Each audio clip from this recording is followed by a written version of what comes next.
Cats. Although not officially man's best friend, cats honestly aren't too far behind. From a species that enjoys licking their own butt and kneading dough, to sleeping all day and essentially living rent-free.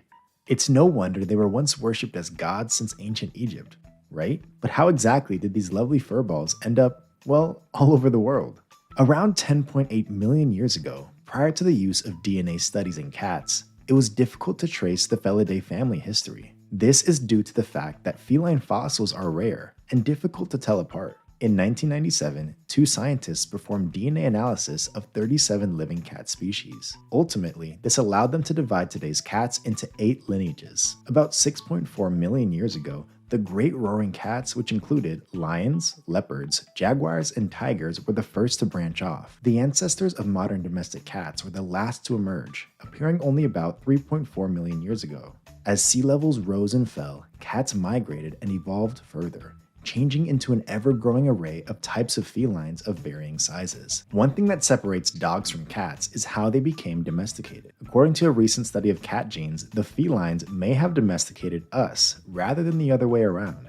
Domestic cats' ancestors, according to scientists, spread from Southwest Asia into Europe around 4400 BC. Around 8,000 years ago, cats began hanging out in farming communities in the Fertile Crescent, where they developed a mutually beneficial relationship with humans. Surprisingly, the same study found that wild and domestic cats had almost no major genetic differences. One major distinguishable trait between the two were the tabby coat markings. The marking is thought to have first appeared in domesticated cats in the Middle Ages. However, it wasn't until the 18th century that tabby coat markings became widely known as being associated with domestic cats. Creating new cat breeds came even later, in the 19th century. Around the world, about 70 breeds of cats are recognized, with every breed having a rich and storied history. Now, let's start this journey with some of the most popular cat breeds in the world. The Persian cat. History has it as one of the oldest cat breeds. Persian cats can be traced all the way back to the 1600s. While there are question marks about where they came from, they're believed to have originated in Mesopotamia, later called Persia, hence the name, which is now modern-day Iran. This cat may well have been a cat known in Persia as the sand cat, a cat who lived in the desert. It had a woolly coat,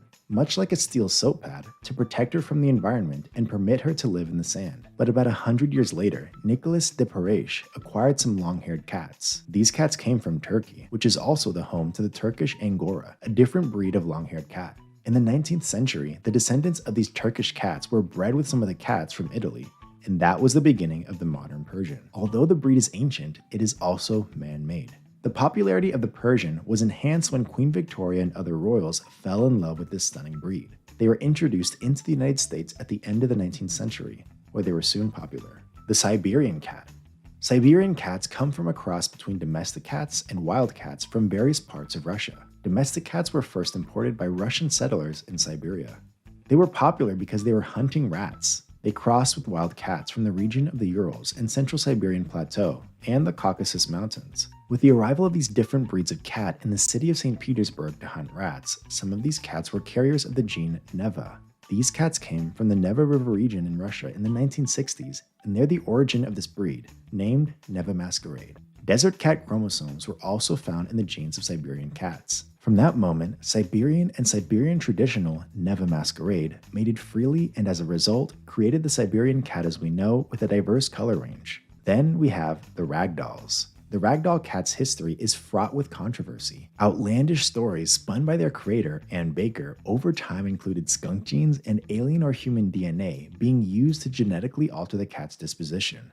This was meant to produce floppy kittens that don't feel pain, which are both far-fetched and false. What we do know is that Josephine was hit by a car, and this is where the story takes on somewhat of a bizarre twist. Ann Baker took her to the veterinary hospital, where she claims Josephine was subjected to government testing, which resulted in her being relaxed when picked up and no longer feeling pain. Anne noticed that the next litter of kittens were larger and all had the same laid-back temperament as Josephine. What? Government conspiracies aside, Josephine had 2 boys to 2 fathers, Blackie, as the name would suggest, a black cat, and Raggedy Ann Daddy Warbucks, who had a cream-colored coat with dark points and white mitts. These 2 males are considered to be the founding fathers of the Ragdoll. Sphinx. The very first Sphinx, also known as Canadian Sphinx, was born in Toronto, Canada in 1966. Originally called the Canadian Hairless, this hairless kitten named Prune was born to a domestic short-haired mother. These cats were then interbred from a small gene pool to develop the desired characteristics at the time. Surprisingly, this breed of cat is now known to be a very hardy and healthy pet. Despite its looks, it's equally fun, affectionate, and a loving companion. So did your kitty originate from any of the species mentioned? As the channel is just starting out, if you enjoyed this video, I sincerely hope you take the time to help the algorithm by dropping a like and subscribe. See you in the next video.